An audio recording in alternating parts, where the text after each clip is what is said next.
Shapiro, president of MWS Capital, joins us this morning for Chart Talk. Good morning, Matt. Morning, Angie. Well, this has been a big, huge rally, but there are winning stocks, and there are stocks that are just plain stuck. Let's talk about some of those names. Procter & Gamble, you would think this stock would be much higher by now.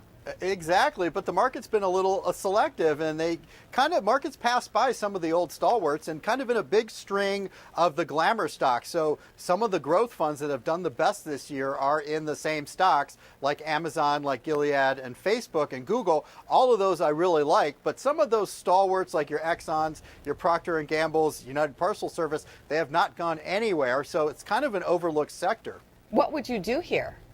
Well, I own them, and I'll continue to own them. So I've been adding, actually, some of the Google, some Amazon when it was down on the pullback around $320, but still sticking with the tried and true because, they're going to have their day, if not this year, of course, next year, because the valuations and the dividends are so compelling. What about some of the smaller cap stocks within the Russell 2000? What's the play?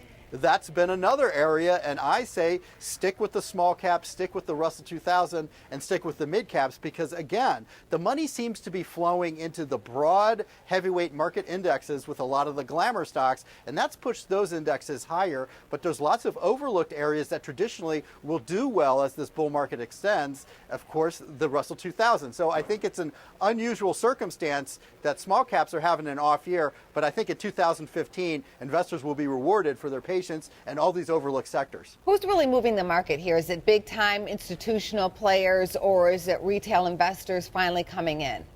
Well, I have to say we've had a couple chances at a correction so far this year. We had one in January and, of course, this past month. And if the market was going to go lower, it would have gone lower, and it just didn't. So there's not only valuation and dividend out there, but there's great economic prospects, and that's what's had the market recover from those shallow corrections. Matt, it's always a pleasure to have you on the show. Thank you for helping us out today. You're very welcome.